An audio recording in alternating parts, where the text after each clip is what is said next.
Hello everyone, आप देख रहे हैं जामिया वाली इस वक्त मौजूद है राजघाट पर। यहाँ पर बहुत सारे कार्यकर्ता हैं आए हुए हैं, खासतौर पर कांग्रेस की प्रियंका गांधी जो कि यहाँ पर एक सत्याग्रह के लिए बैठी हुई हैं 3 बजे से 8 बजे तक। इसी बीच हमारे साथ है सीमा जोशी जो खुद कांग्रेस के सदस्य हैं AICC का, प्लस में यहाँ पर सुप्रीम कोर्ट के वकील भी हैं। आइए इनसे बात करते हैं। मैम, क्या कहना चाहेंगी ओवरऑल यहाँ पर आप जो सत्याग्रह पर आप लोग, मैम आपकी बैठ रही प्रियंका गांधी और आप उनके साथ आई हैं देखने के लिए, सपोर्ट करने के लिए, ओवरऑल देश का माहौल और सत्याग्रह की जरूरत क्यों पड़ा? देखिए, देश का माहौल क्या है ये से आप, मैं और सब सारे लोग वाकिफ़ हैं, क्योंकि अलग अलग टीवी चैनलों पे वो दिखाया जा रहा है।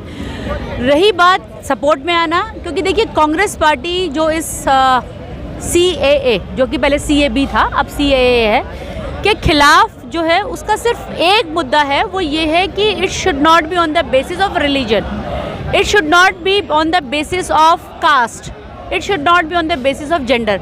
द प्रेजेंट गवर्नमेंट वो लोग क्या कोशिश कर रहे हैं कि इसको हम एक जाति के आधार पर बना दें। मतलब अगर कोई हिंदू आता है, कोई पारसी आता है, कोई बौद्ध आता है तो वो तो शरणार्थी है, लेकिन अगर कोई मुसलमान आता है तो वो जो है घुसपैठिया है। ये जो क्राइटेरिया है ये गलत है।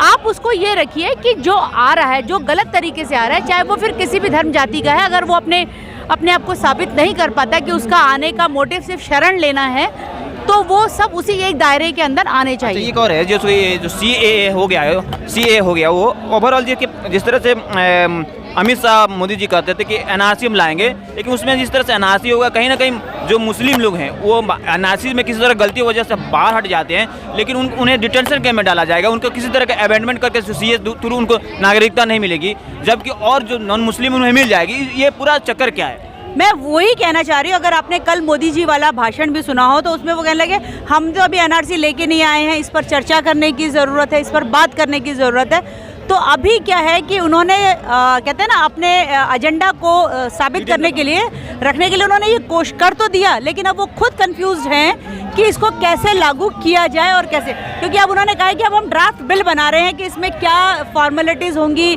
किस तरह के डॉक्यूमेंट्स की रिक्वायरमेंट होगी। तो इतनी जल्दी क्या थी? आप पहले ड्राफ्ट रूल बनाते, आप दूसरे सारे दलों को उसमें शामिल करते, उनसे सहयोग लेते, उनसे सलाह मशवरा करते और उसके बाद आप लेकर आते। आप खुद वकील हैं, ये सुप्रीम कोर्ट और जो कि हाई कोर्ट में मामला सब चल रहा है NRC के लेकर, और जामिया स्टूडेंट्स का भी, जो आपने जब सुनी कि जामिया पर अटैक हुआ है, बहुत बर्बरियत AMU पर भी, JNU में भी इससे पहले हो चुका है, तो ये स्टूडेंटों पर क्यों सरकार इतना अटैक करना चाहती है? देखिए, स्टूडेंट्स पे अटैक नहीं करना चाहती, वो बेसिकली अटैक के माध्यम से आवाज़ को दबाना चाहती है। उनका आइडिया ये नहीं है कि वो स्टूडेंट पे अटैक कर रहे हैं, औरत पे कर रहे हैं या पुरुष पे कर रहे हैं। उनका जो सारा आइडिया है, ये जो जन आंदोलन इकट्ठा हो गया, उसको ख़त्म करने की कोशिश कर रहे हैं वो लोग।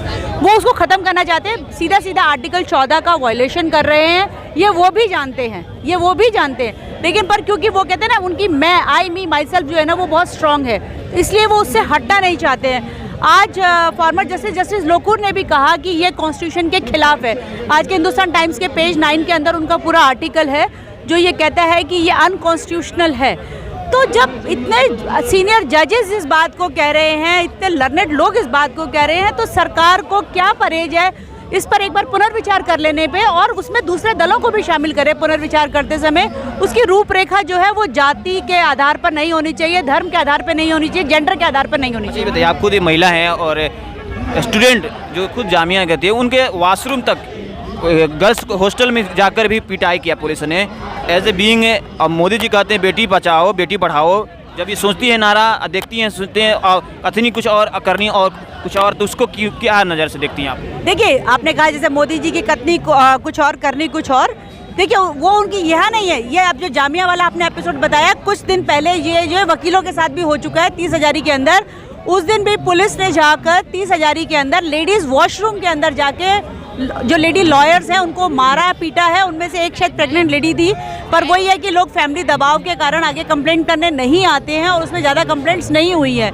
और जो जामिया में हुआ उसकी मैं being a women, being a citizen जो है उसकी कड़ी भर्त्सना करती हूँ, क्योंकि आप एक पीसफुल प्रोटेस्ट, अच्छा वो तो कुछ कर भी नहीं रहे थे, वो तो अपनी लाइब्रेरीज में बैठे हुए थे, आपने वहाँ जाके आंसू गैस के गोले फेंक रहे हैं, उन पर अटैक कर रहे हैं, उन्हें खींचकर मार रहे हैं, वो सारे ही एक्ट दिल्ली पुलिस के गलत थे। बहुत बहुत शुक्रिया।